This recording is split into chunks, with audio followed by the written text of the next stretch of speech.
Et notons ce que Paul dit ici de sa vie de prière. Okay, donc il parle à des chrétiens dans la ville de Thessalonique,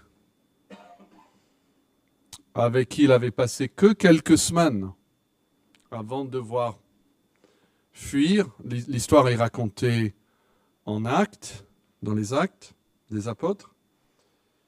Et maintenant, il leur écrit une lettre. Cette lettre rend clair qu'il a essayé une et même deux fois, il dit, d'aller vers eux. On verra tout à l'heure le verset. Il n'a pas pu, et donc finalement, il a décidé d'envoyer Timothée. D'accord? En fait, il y avait Paul, Silas et Timothée ensemble. Paul et Silas restent dans la ville d'Athènes et ils envoient Timothée, probablement parce que Timothée n'était pas connu vraiment publiquement et donc Paul ne pouvait pas entrer dans la ville, mais Timothée, beaucoup plus discret, pouvait le faire. Et Timothée vient prendre de leurs nouvelles, puis Timothée rentre à Athènes, il trouve Paul et Silas, qui sont probablement maintenant à Corinthe. Et c'est après le retour de Timothée vers lui que Paul écrit cette lettre. Mais ils ont envie d'aller eux-mêmes voir les Thessaloniciens.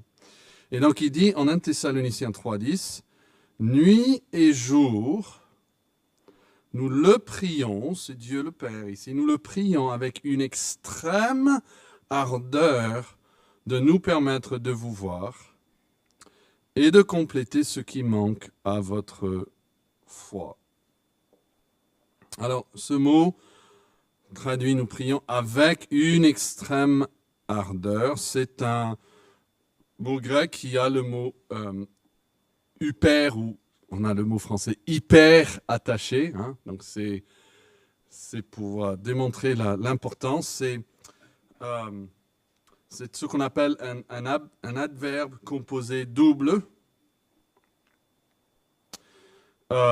où il ajoute dans un seul mot, en fait, il ajoute deux adverbes, et puis il ajoute le hyper par-dessus.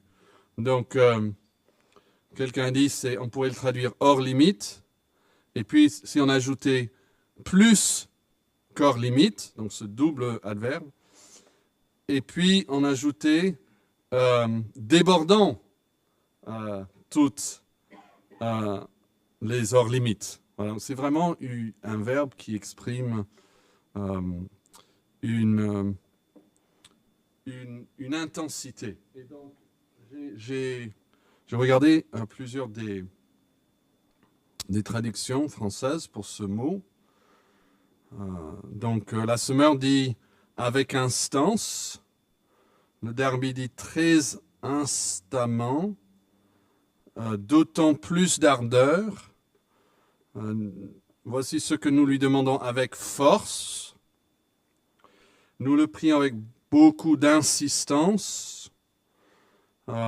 Nous prions et demandons avec instance, ou nous lui adressons de très instantes supplications. Okay? C'est différentes façons de capter en français cette idée. Alors, ma question, donc, qu'est-ce que c'est de prier comme ça? Okay? Vous prenez ces mots avec force, avec insistance.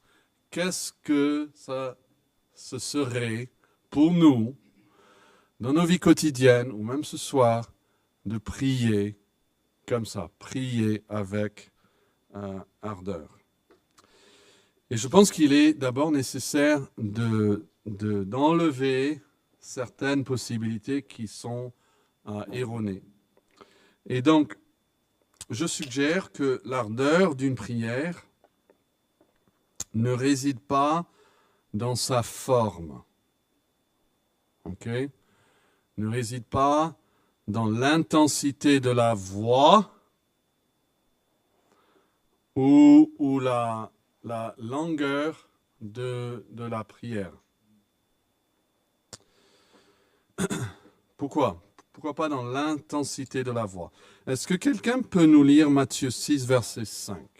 Qui veut lire Matthieu 6 et verset 5? Gabriel, tu peux? Matthieu 6, verset 5. Et puis, quelqu'un d'autre, Marc 12, 38 à 40. Qui veut lire Marc 12, 38 à 40? Jérémie le fera tout à l'heure. Okay? On commence d'abord avec Matthieu 6, 5. Et j'ai dit que l'ardeur d'une prière ne réside pas dans sa forme, pas dans l'intensité de la voix. Oui, vas-y.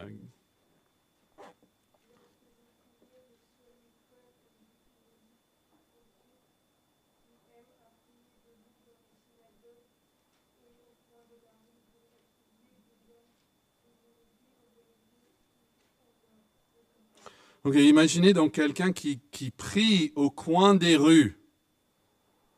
Forcément, il doit élever sa voix. Hein, ou il crie dans les synagogues, ça suggère que tout le monde est là. Et donc, il élève sa voix. Et Jésus dit que ces personnes sont des...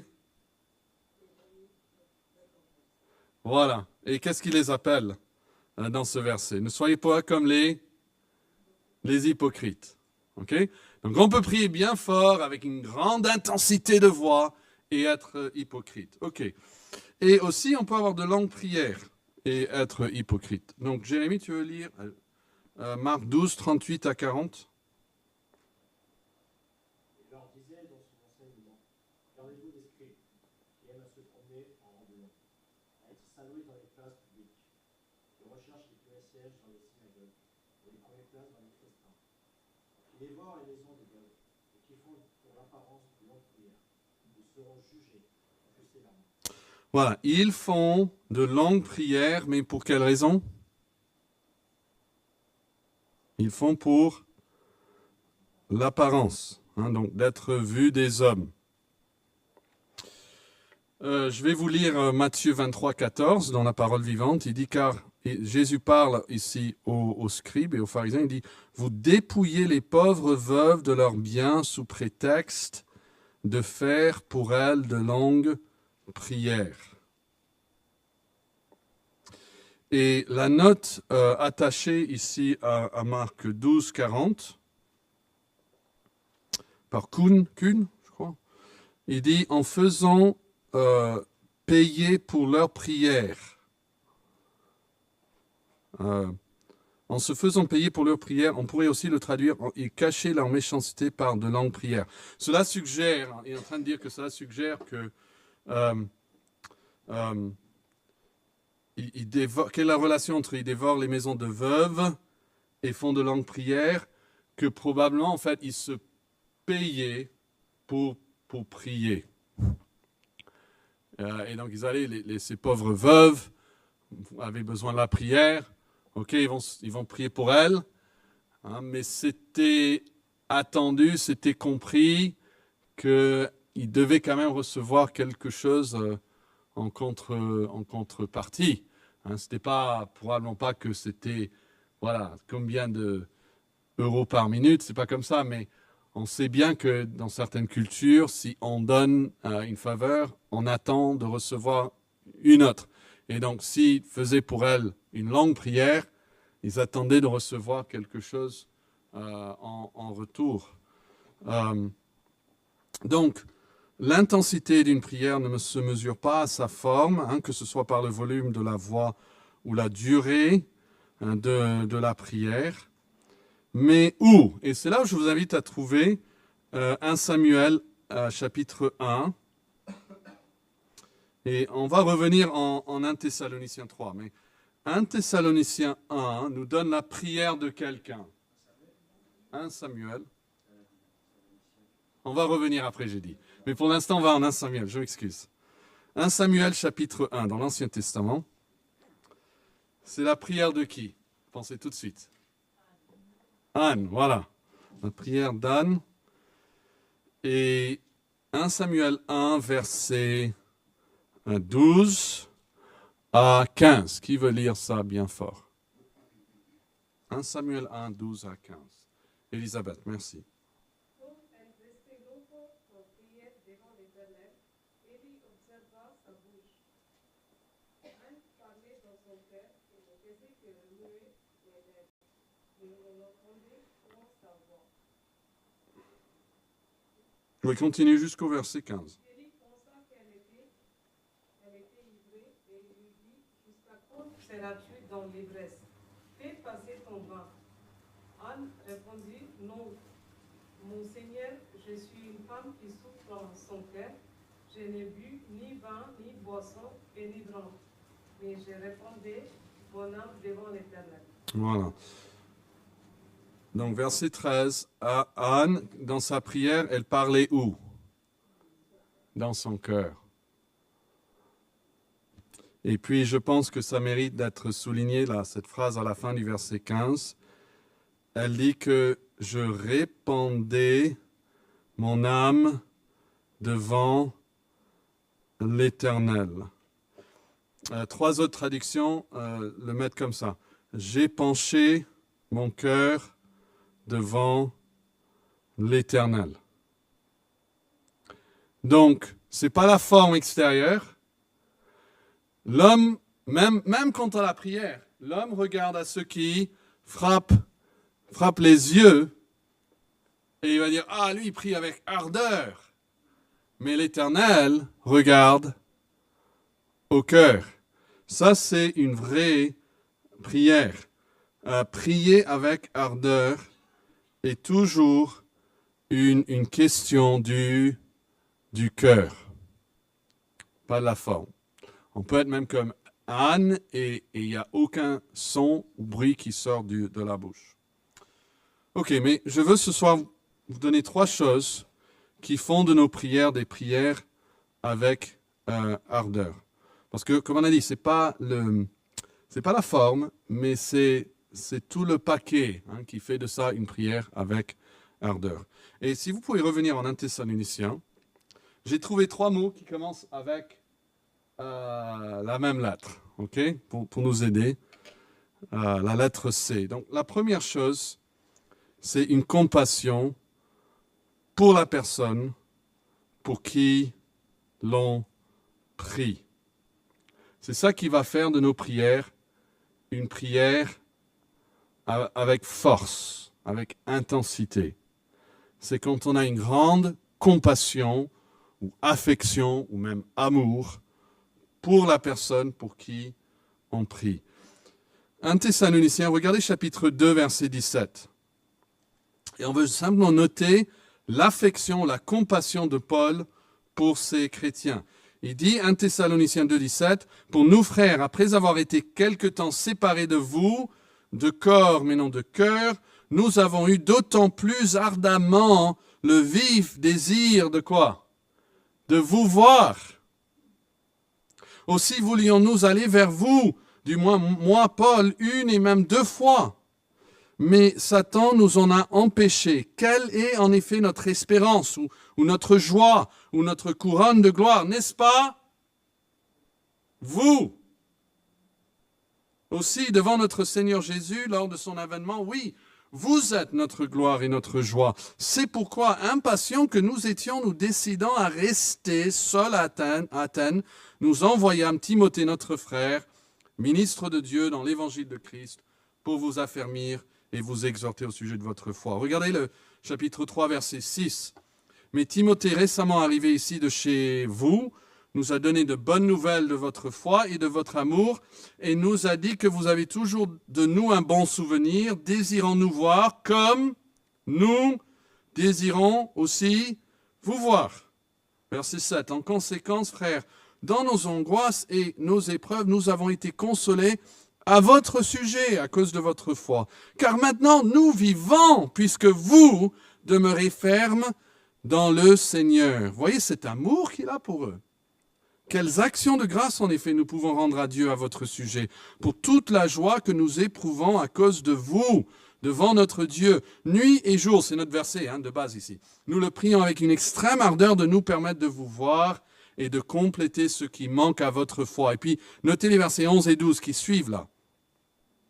que Dieu lui-même, notre Père et notre Seigneur Jésus aplanissent notre route pour que nous allions vers vous et que le Seigneur fasse croître et abonder l'amour que vous avez les uns pour les autres et pour tous, à l'exemple de celui de l'amour que nous avons pour vous. Donc, voilà, en fait, c'est partout dans cette lettre, mais cette compassion qu'il avait pour ces personnes, c'est ça qui fait que quand il priait, c'était une prière avec ardeur. Quand on aime quelqu'un, hein, on se donne à fond. C'est pas du bout des lèvres. Quand on commence à prier pour les personnes qu'on aime le plus, on prie toujours avec le plus de ferveur. Donc ça, c'est une chose. Okay? Et nous devons demander à Dieu de faire croître notre amour pour les gens, pour leurs âmes. Estimons-nous vraiment la valeur d'une âme devant Dieu? Est-ce que nous avons vraiment l'amour pour les âmes des gens? C'est ça qui va nous pousser à prier. Et puis, une deuxième C, un deuxième mot avec C, c'est une conviction aussi de la nécessité de la chose pour laquelle on prie. Une conviction de la nécessité de la chose pour laquelle on prie. Si vous n'êtes pas convaincu qu'une chose est nécessaire, vous n'allez pas vraiment prier. Ça, on le voit aussi. Regardez chapitre 3 encore. C'est pourquoi, impatients que nous étions, verset 2, nous envoyons Timothée, notre frère, ministre de Dieu dans l'évangile de Christ, pour vous affermir et vous exhorter au sujet de votre quoi? Foi. Qu'est-ce que Paul a à cœur pour ces gens, vraiment? C'est leur foi, c'est leur vie spirituelle. Regardez le verset 6. Mais Timothée, récemment arrivé ici, de chez vous, nous a donné de bonnes nouvelles, que vous n'êtes pas trop persécutés, qu'il n'y a pas trop de personnes en chômage, que vous êtes en bonne santé. Il dit non, les bonnes nouvelles de votre quoi? Foi et de votre amour. Okay, regardez la fin du verset 7. Nous avons été consolés maintenant à votre sujet à cause de quoi? À cause de votre foi. Verset 8, car maintenant nous vivons puisque vous êtes en bonne santé? Non, parce que vous demeurez ferme dans le Seigneur. Et puis dans notre verset encore de base, verset 10, ils veulent aller vers eux pour compléter ce qui manque à leur quoi? Foi encore. Hébreux 11.6 dit que sans la foi, il est impossible de lui être agréable. Et donc, Paul savait, il était convaincu de la nécessité d'une foi constante dans la vie de ces personnes. C'est ça qui l'a poussé à prier. Vous savez que Jacques dit que nous n'avons pas parce que nous ne demandons pas, ok? Et nous ne demandons pas souvent parce que nous ne pensons pas être absolument nécessaire. Ok? Juste par exemple, 1 Pierre 3,4 parle de la beauté impérissable d'un esprit doux et paisible à laquelle Dieu attache un grand prix. Okay? Cela est adressé aux femmes, quoique c'est bon aussi pour les hommes. Alors, avons-nous prié avec ardeur pour un esprit doux et paisible? Est-ce que ça vous est arrivé? De prier avec ardeur, avec force, instamment. Seigneur, donne-moi un esprit doux et paisible. Peut-être pas, et pourquoi pas? Probablement parce que quand on se trouve dans une crise,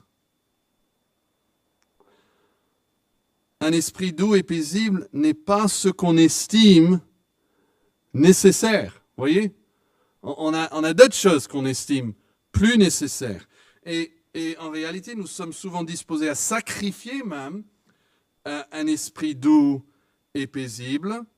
Et donc sacrifier cette prière avec ardeur ou fervent pour ces choses, parce que nous valorisons d'autres choses à sa place. Parce qu'en fin de compte, c'est pas ce que je veux le plus maintenant. Donc je peux pas prier avec ardeur pour ces choses. Et dès lors, pouvons-nous vraiment affirmer que nous prions avec ardeur pour une chose, alors que nous ne sommes pas véritablement convaincus de sa nécessité? Donc je crois que cette question soulève une réflexion profonde sur nos priorités et nos motivations dans la prière. Si nous sentons que quelque chose est vraiment urgent, nous allons nous mettre à prier pour cette chose.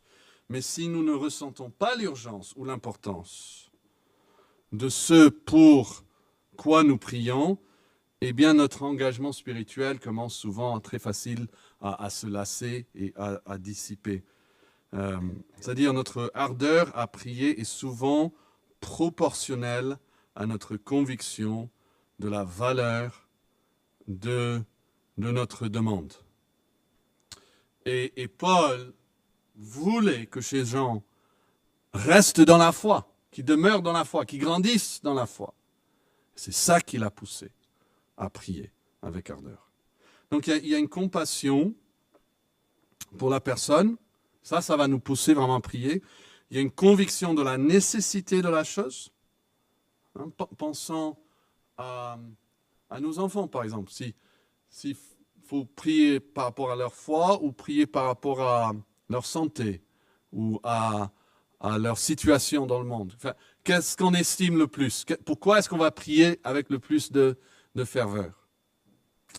Mais le troisième mot avec C, il faut une confiance dans la personne à qui on prie. Okay? Et la personne à qui on prie, c'est qui? C'est Dieu. Hein? Voilà. Probablement, nous n'allons jamais attendre une véritable... nous n'allons jamais nous mettre à vraiment prier tant que nous ne sommes pas pleinement convaincus de la nécessité, comme je viens de dire, de ce pourquoi on prie, mais aussi de notre incapacité totale à y parvenir par nos propres moyens. C'est-à-dire, si je crois que je peux quelque part résoudre mes problèmes par mes propres efforts, je vais mettre plus d'ardeur et de ferveur dans ces efforts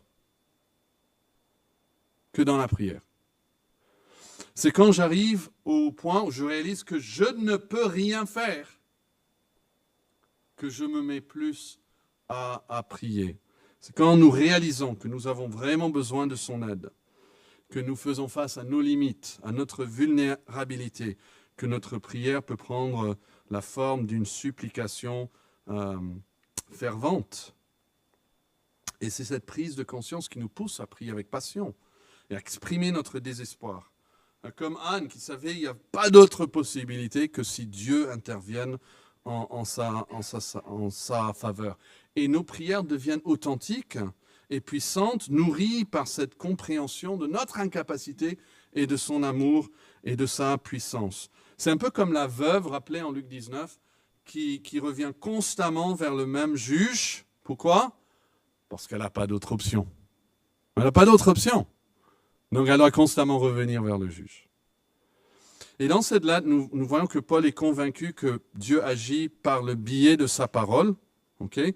Ça, c'est 1 Thessaloniciens 2, verset 13. Je crois que j'ai mis 12, mais c'est en fait verset 13, où il dit « Nous rendons sans cesse grâce à Dieu de ce qu'en recevant la parole de Dieu que nous vous avons fait entendre, vous l'avez accueillie ou reçue non comme la parole des hommes, mais ainsi qu'elle l'est véritablement, comme la parole de Dieu qui agit en vous qui croyez. » Donc il est convaincu que la parole, dans la puissance de la parole de Dieu, mais il était aussi convaincu que Dieu agissait à travers ou par la prière. Hein. Il est convaincu que Dieu agit par la prière. On le voit ici au chapitre 3. Hein. Regardez verset 9. Il dit quelles actions de grâce, en effet, nous pouvons rendre à Dieu à votre sujet. Il parle de sa prière. Pour toute la joie que nous éprouvons à cause de vous devant Dieu. Pourquoi ils ont plein de joie à cause d'eux? Pourquoi est-ce que ça les pousse à rendre grâce à Dieu?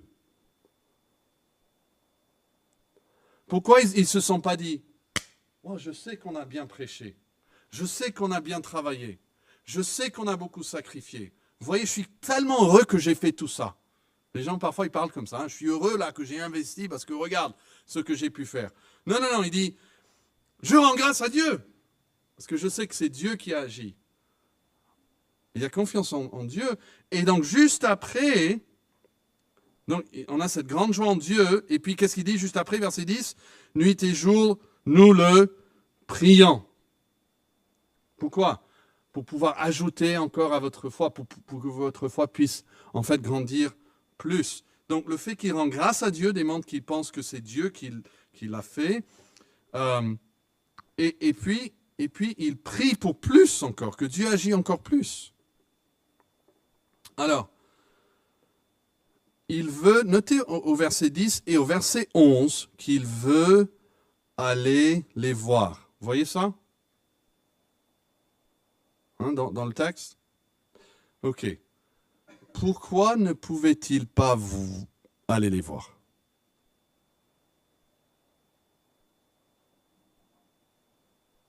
Ouais, quelqu'un l'a déjà dit.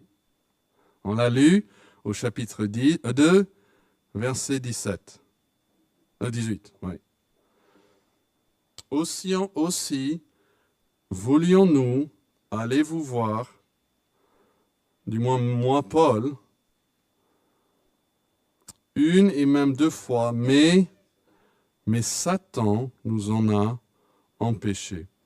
Je suggère à côté de ce verset, vous mettez 3 points 10 et 11. Parce que quand vous comparez ces deux versets, qu'est-ce qu'on apprend? Satan a contrecarré cette activité, mais que font-ils pour contrecarrer l'activité de Satan? Ils prient. Vous voyez ça? Ils prient. Ils prient. Cela démontre la confiance qu'ils avaient dans le fait que Dieu agit par la prière.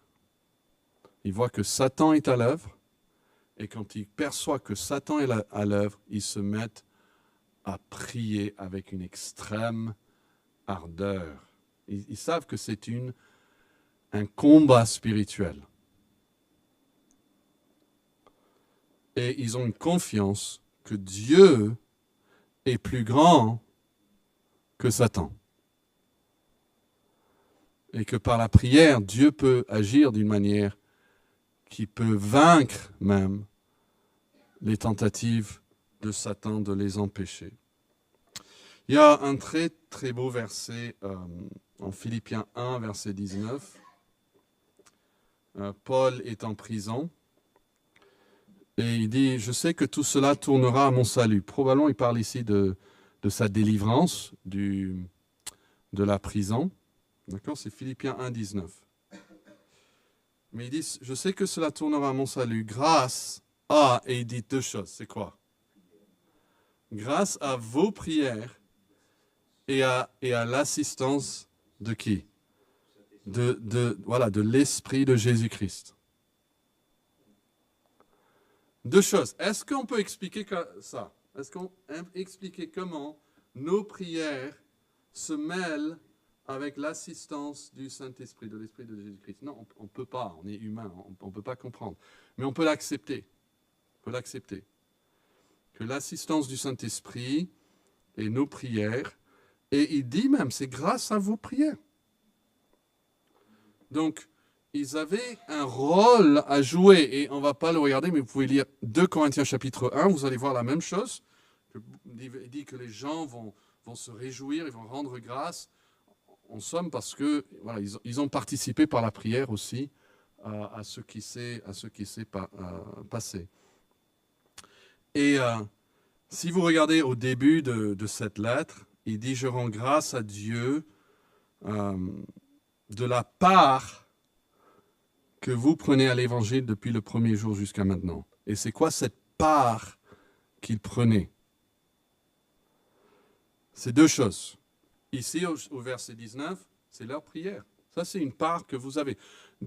Si vous priez pour cette Église, vous avez une part dans son avancement.